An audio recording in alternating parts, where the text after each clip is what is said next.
I found most people don't know who they are. They really don't. What do you mean? I mean, I know my name, I know my age, I know where Yeah, that's not you, though. If you ask the average person who they are, they'll give you their name. They'll say, I'm Bob Proctor, but I'm not. Bob and Proctor are two words. My parents give them to me. They're called names, but it's not me. It's my name. Then somebody will say, well, this is me, but this isn't me either. It's my body. We don't say am hand or am leg. It's my hand, my leg, my body, my name. Who am I? Well, that's an interesting question. And I believe if a person will start to study that and look for the answer, they'll find it.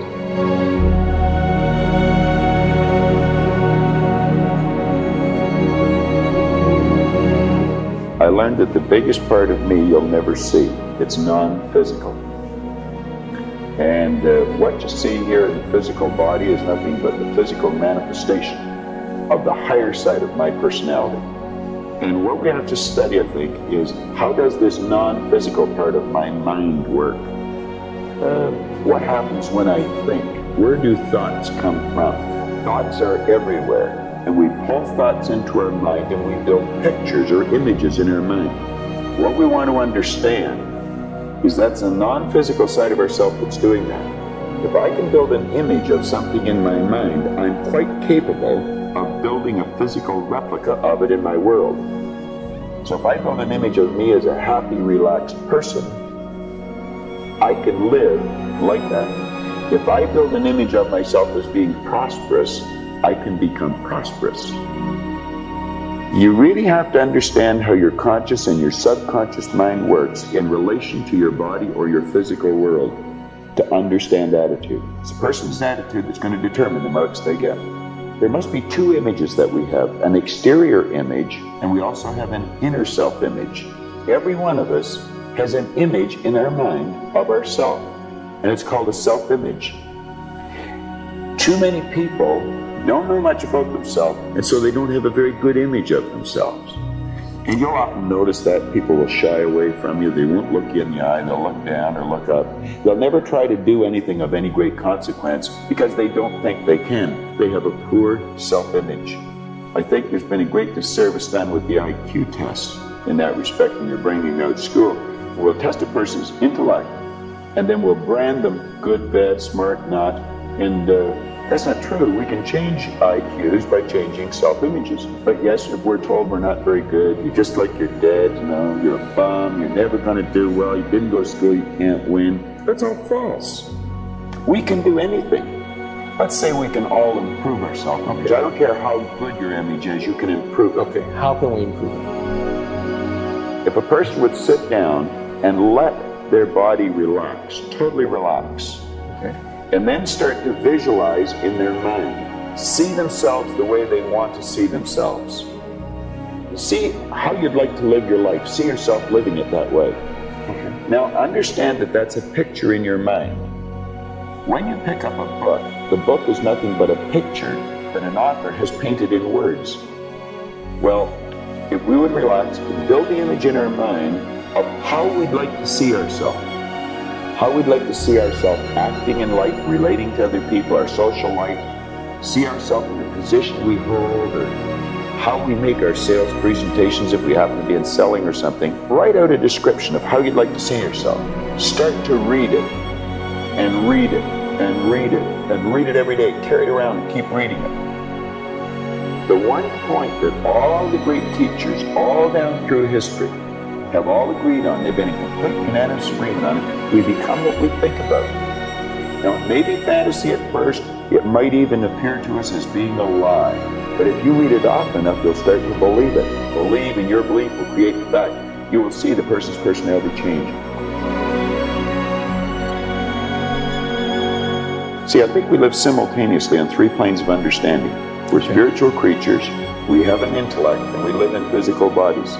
But because we lack awareness or understanding of who we are, we're totally locked into a physical world, and we let things outside of us control us.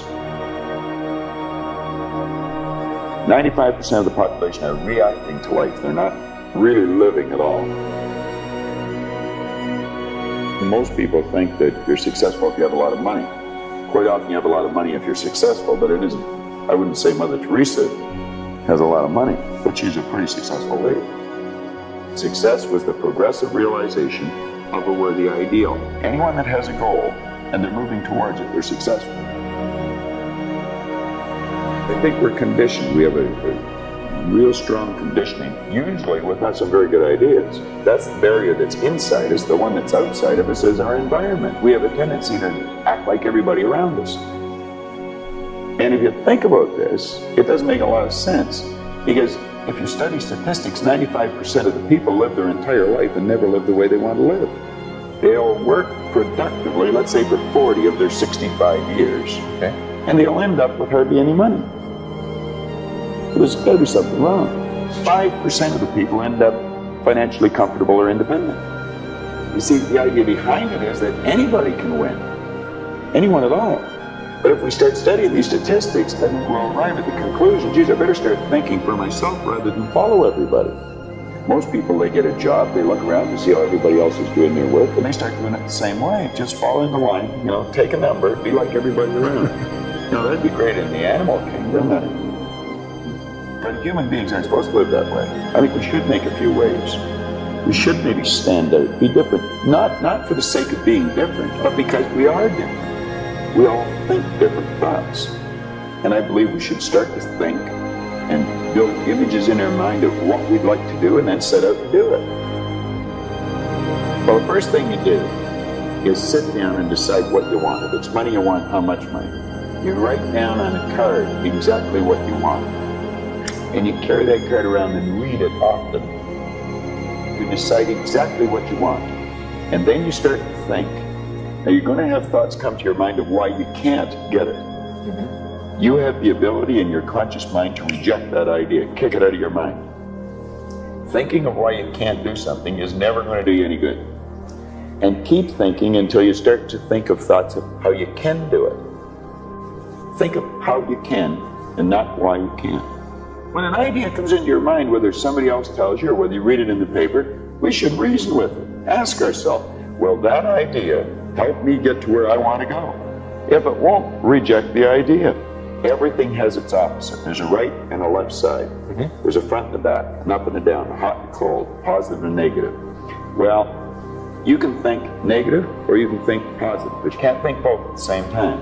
And we have to train our mind to think or look for the positive or the good in things. There's good in everything. There's always a depression for some people and there's always good times for others. Go to the experts for advice. Don't ask the person next door, your mother, father, brother, or the guy that works beside you.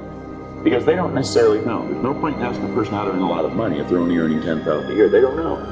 An educated person is not necessarily one who has an abundance of general or specialized knowledge. An educated person is one who has so developed the faculties of their mind that they may acquire anything they want or its equivalent without violating the rights of others.